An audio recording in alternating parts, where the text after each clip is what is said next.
So we're going to put our levain into 460 grams of strong plain flour.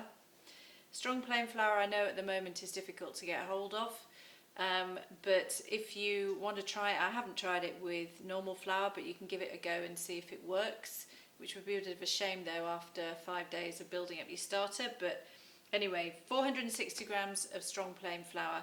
You can mix up the flours a little bit if you want to. You can add in different flours, perhaps 20% rye flour if you've got it, or spelt flour, or malted grain, or wholemeal, whatever you want. Just mix it up as long as you've got 460 grams. Then add your, 300 grams of your levain to your flour on the scales again and weigh it in. See, it's really nice, pillowy, bubbly, frothy stuff.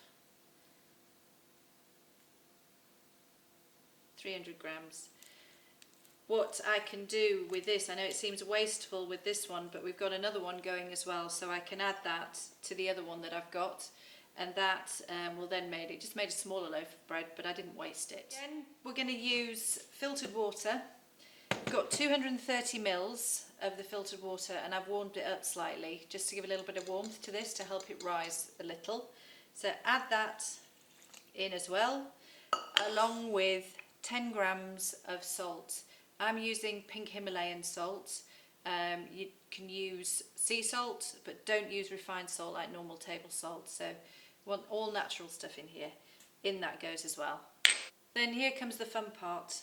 We start to mix. So you're going to do this by hand. Get your hand in and give it a good mix in. Really nice squidgy stuff, slightly warm. Bring it around, all the way around. Get all that flour in and mix it all in until you get a reasonably smooth dough.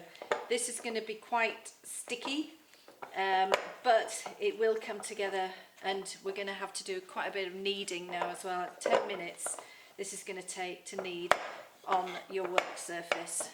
Right, clean hands now, so we're going to start kneading the bread. I've got a timer, so I'll switch that on and we'll get working.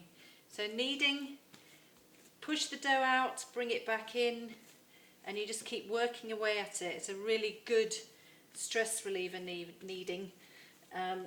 Just quite a sticky dough, this one, so it will possibly stick to your hands a little bit, but as you work it more, it'll get less sticky.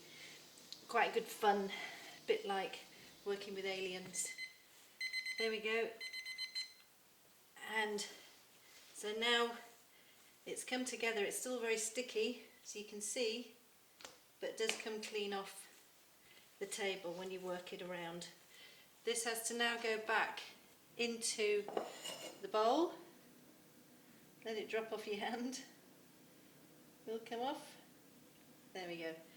And scrape all the rest of the dough off. And then this is going to go into a warm place for 30 minutes just to relax, and then we have further processes to do with it. Now Linda had a brilliant idea. Saves plastic. Use an old shower cap to cover it up. Great idea, works really well. Alternatively, I've done it just with a tea towel. You can put a tea towel over the top, and that works just as well, so we don't need to use any plastic. So here we go, very attractive shower cap. That goes on.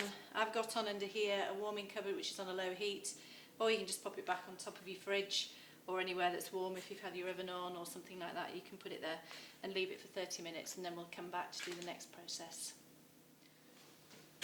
Now we're taking the bread or the dough out of the warming cupboard, which has been in there for half an hour. Still really nice and sticky.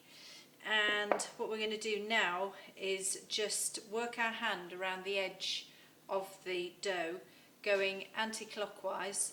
And what this does, we're lifting it up from the side and folding it up over the top. And just do this just for a few rotations of the bowl, and this starts to create air pockets in the dough and gives you that really nice little hole in your sourdough bread. So get your hand, very dry, clean hand again, put it down the side, lift it up, bring it over to the centre. Keep going round, lift up, fold over, all the way around, couple of times, it'll relax back into the bowl again. It's just creating little pockets of air. And then we'll cover it up again with the lovely shower cap and leave it for 10 minutes to rest. Doesn't need to go back in the warmer, just 10 minutes like that, and we will come back to it in 10 minutes time, do exactly the same again and repeat that. That has to be done 3 times. So leave it, do the same thing again in 10 minutes and then in another 10 minutes time. Now, to prove your bread, you need a basket. Traditionally, a sourdough loaf will be proved in a basket like this, which is called a banneton. This gives the lovely stripy shape that you see, which is traditional on a sourdough loaf of bread. Bannetons can be either lined or unlined. If you line them, you won't get that nice stripy feature, but if they're lined like this one, which has got a linen liner in it, it makes it a little bit easier to turn out when you're going to turn that out tomorrow to bake. But if you want that nice stripy shape, you need one that hasn't got any lining in it. If you don't have a banneton, which I know probably is a little bit pushing things a bit far to get one at this stage, but you can just use a bread basket like this and line it with a tea towel, and that will do exactly the same job as that. You're not going to get the stripy effect, but it does the pretty good job. If you haven't got a bread basket, you can use a colander, and that doesn't matter if it's plastic or metal because it's not going to go in the oven, it's just for proving your bread, and line it with a tea towel. So what you need to do is get some flour, any flour, and just dust it over your banneton quite liberally so that it won't stick when it comes to proving. Do exactly the same with your liner as well, just dust that all over, and the same with your tea towel that you're going to use in a basket or colander. Push it in and line it, or dust it rather, with flour like so. Doesn't matter if the flour comes off on the loaf, it gives it a really nice finish anyway, so don't worry too much about it as long as it hasn't got loads in.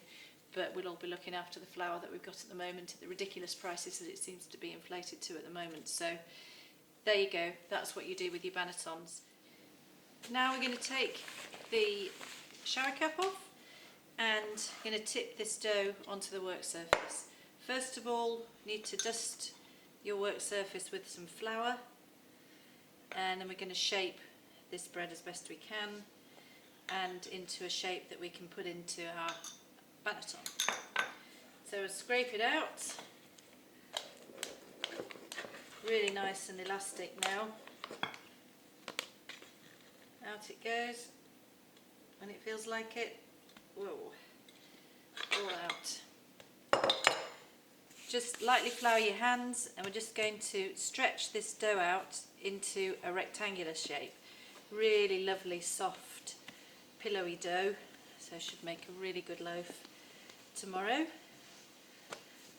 It is a long process, sourdough, but it's well worth it. Unfortunately, it seems to disappear very quickly in this household, but it's really good. So into a large rectangle, a bit longer than a ruler, about 15 centimetres wide, 45 centimetres long, roughly like that. Then fold it in half, just dust off a little bit of the excess dough, and you have a sort of square.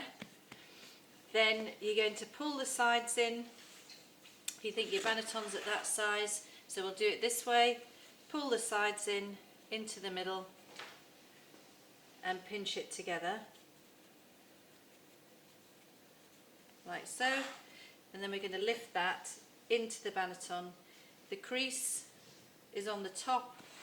That is going to be eventually the bottom of the bread, and the part that's touching the banneton at the bottom will be the top part of the bread, because when we come to turn it out tomorrow, flips out and puts into, we're going to cook it in a casserole dish, because it helps also to bring the bread up and rise it with the heat radiating from the sides. So that now, cover up again with our trusty shower cap, and that is going to go overnight in the fridge.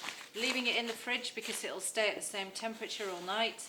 It gently rises, which also helps to develop the flavour of the sourdough. and we'll come back to that very early tomorrow morning to bake it.